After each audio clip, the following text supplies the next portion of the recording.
O estresse em pauta volta com o estresse no aparelho digestivo e na microbiota intestinal, mas falando sobre um tema muito frequente entre nós. Falamos sobre o estômago, esse órgão tão importante que é o divisor de águas entre o que a gente da boca, do estômago para cima e do estômago para baixo. Quer dizer, quando nós possuímos um suco gástrico maravilhoso, na sua concentração ideal, nós podemos comer com nobreza de tudo. É claro que eu vou falar para vocês não álcool, não glúten e não laticínios, para manter exatamente esse órgão na sua perfeição. Então, falar sobre o estômago é falar sobre gastrite crônica e falar sobre um sintoma muito comum, que é a pirose, a famosa azia. Primeiramente, falar sobre a cavidade oral, onde nós já fizemos esse vídeo de estresse no aparelho digestivo, cavidade oral. Lembre-se, a digestão ela começa pelos dentes e pela maneira que a gente mastiga, de uma forma lenta e apreciando o sabor. A gente sempre diz, comer com nobreza é colocar o alimento e mastigar pelo menos 31 vezes para que você perceba que esse alimento está sendo realmente triturado, porque o nosso estômago não tem dentes. Fora que nós possuímos várias enzimas digestivas que começam e estão localizadas na nossa cavidade oral. Mas hoje o nosso tema é estômago. E quando a gente fala em estômago, olha isso, boca, esôfago e estômago. Nós temos um esfíncter aqui chamado cárdia e um esfíncter chamado piloro, onde a variação entre abrir esse e fechar o de baixo, ou depois fechar o de cima e abrir o de baixo, tudo isso é dependente de um pH. Eu preciso ter um pH ácido para que esse alimento que está no meu estômago possa sair. Em média, quando o alimento chega no estômago, ele vai para o fundo do estômago, onde ele permanece por 30 a 60 minutos. Depois ele é jogado aqui para a parte do piloro, onde ele fica em torno de 60 a 180 minutos. E eu preciso desse pH 1.5 para que ele abra e coloque esse alimento no duodeno. Mas vamos lá. O estômago, ele produz ácido clorídrico, que é a substância mais poderosa como produtor de pepsina, Ele prepara esse estômago para produzir a pepsina, a bile, as enzimas pancreáticas, além de que ele é bactericida, quer dizer, tudo que chegar aqui vai ser destruído por esse suco gástrico. Por isso que ele é bactericida e por isso que a gente mastiga primeiro na boca e joga esse alimento no estômago. Mas ele também produz muco. Essa acidez iria machucar o estômago. Então, o estômago possui células especiais que produzem esse muco, que vai proteger esse órgão da ação do suco gástrico. Então, é protetivo. Secreção e ativação do pepsinogênio. Nós precisamos dessas substâncias para ativar toda a absorção de nutrientes nesse estômago. O papel da histamina, que nós vamos dizer, e os hormônios gastrointestinais, nosso hormônio da saciedade, nosso hormônio que diz que está tudo bem. Quer dizer, é um órgão incrível, mas tudo começa pela boca. Quem regula a secreção desse suco gástrico, esse ácido clorídrico? Nós temos 3 vias. Uma via neural, que é o nervo vago. Lembre-se, nós temos 9 vias do nervo vago que chegam até o cérebro e uma que o cérebro encaminha para o intestino. Quer dizer, o que eu comer vai dizer para esse nervo vago ser estimulado ou não pelo intestino. O processo inflamatório que acontece no estômago, no esôfago ou no intestino, é isso que vai definir a minha produção ou não de suco gástrico. Via gastrina é a via endócrina de produção de suco gástrico. E a via histamina, toda vez que eu tenho lesão desse meu estômago de alguma forma, seja principalmente por produtos à base de álcool, próprio cigarro, mas o álcool, ele vai acabar liberando, as células liberam histamina, que é uma grande estimulante, é o maior estimulante da produção de suco gástrico.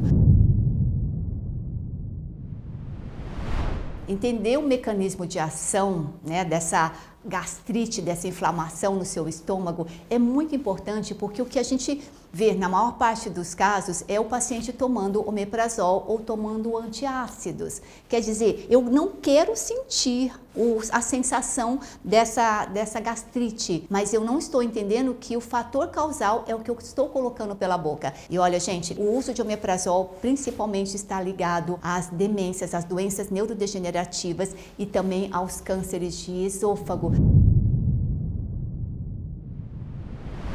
A Helicobacter pylori é a bactéria que é encontrada, é a causa mais comum de gastrite crônica. E o que acontece com essa bactéria? Ela é encontrada nessa região onde nós temos um esfíncter chamado piloro, e a bactéria Helicobacter pylori, ela deveria estar aqui, ó, no fundo. Ela é encontrada no estômago e ela deveria ser encontrada ali, aí sem problema nenhum. Só que quando eu não tenho o meu suco gástrico, quando o meu ácido clorídrico está baixo, essas bactérias acabam vindo e colonizando essa região. Lembram-se? Aqui o pH tinha que estar 1,5 e aqui tudo bem, um pH 4, mas aqui não. Então, se eu estou tendo muitos casos de Helicobacter pylori, é porque a minha acidez não está correta. E olha, gente, o glúten, o álcool e os laticínios são os maiores fazedores de gastrite crônica na presença dessa bactéria. Então, é mudar estilo de vida. Alcoolismo, o cigarro também, pacientes gastrectomizados que retiram parte do estômago e radiação, né? Após algum câncer, eles fazem radiação do lugar. E o muito comum, o uso de anti-inflamatórios. Quer dizer, se você tem uma dor de cabeça, você tem uma dor no joelho, você toma remédios para diminuir essa dor, você não fica com a dor para entender o porquê que você teve essa dor, você vai acabar ocasionando essa gastrite crônica, onde o protagonista vai ser a Helicobacter pylori. Lembrar sempre do zinco. O zinco é um mineral, gente, que faz uma mágica em todo o nosso corpo, mas principalmente no estômago, porque eu preciso do zinco para eu produzir o ácido clorídrico. Se eu não tenho zinco, eu não produzo ácido clorídrico. Se eu não tenho esse ácido clorídrico para fazer a minha digestão, eu vou acabar não tendo sede. Então é por isso que a gente correlaciona muito. O paciente que não tem sede, ele não tem suco gástrico e ele também não tem zinco. Por onde a gente começa? Suplementa zinco e muda a alimentação desse paciente. E você verá que ele vai começar a digerir melhor, a ter melhores, né, cognições e sede. Um dos sintomas muito comum a diversas patologias do estômago é a pirose, que a gente diz popularmente como azia ou aquela queimação no peito, né? Você sente a comida voltando, um gosto amargo na boca. Por que que essa azia, né, associada ao refluxo acontece, ou a hérnia de hiato? Novamente pelo pH. Se eu não tenho uma acidez no meu estômago, toda vez que eu comer um alimento, esse alimento ele não consegue ser triturado, ele teria que ir primeiro aqui para o fundo, ficar no fundo, ser digerido, aí ele se encaminha já todo e daqui ele vai para o duodeno.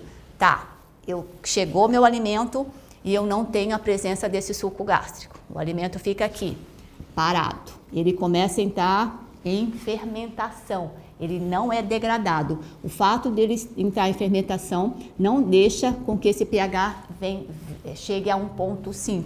Então, o que acontece? Esse piloro se fecha. Quando ele se fecha, a força do piloro é muito maior do que essa força da cárdia. Então, começa a refluir suco gástrico, é um alimento mal digerido, ou então a gente fala hérnia de hiato, que é o estômago querendo ir para cima, porque é onde tem menor pressão. Se a pressão aqui está maior, ele vai para cima. Então, o que a gente precisa fazer? Mudar o estilo de vida, zerar leite, glúten, álcool, mudar o estilo de vida.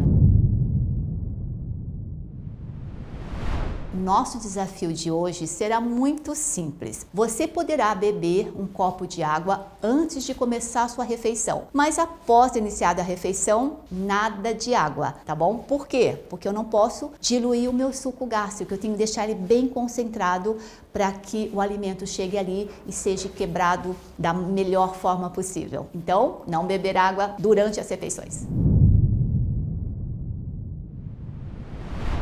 Como vocês já sabem, tratar a causa é fundamental para qualquer sucesso em saúde, principalmente quando nós falamos a longo prazo, né? A longo prazo, por que nós adoecemos, até demenciamos, simplesmente porque esse estômago não está funcionando na sua plenitude, porque nós não temos um suco gástrico que é alimentado também pelo zinco, esse mineral tão fabuloso e tão importante em nossas vidas. Por isso que a suplementação básica, gente, ela é sempre orientada por mim e vocês vão encontrar nos nossos vídeos suplementação básica, que é maravilhoso e faz parte desse arsenal de manter um estômago na sua totalidade. Um estômago bom é uma saúde excelente. Compreender a causa e mudar. Estresse em pauta.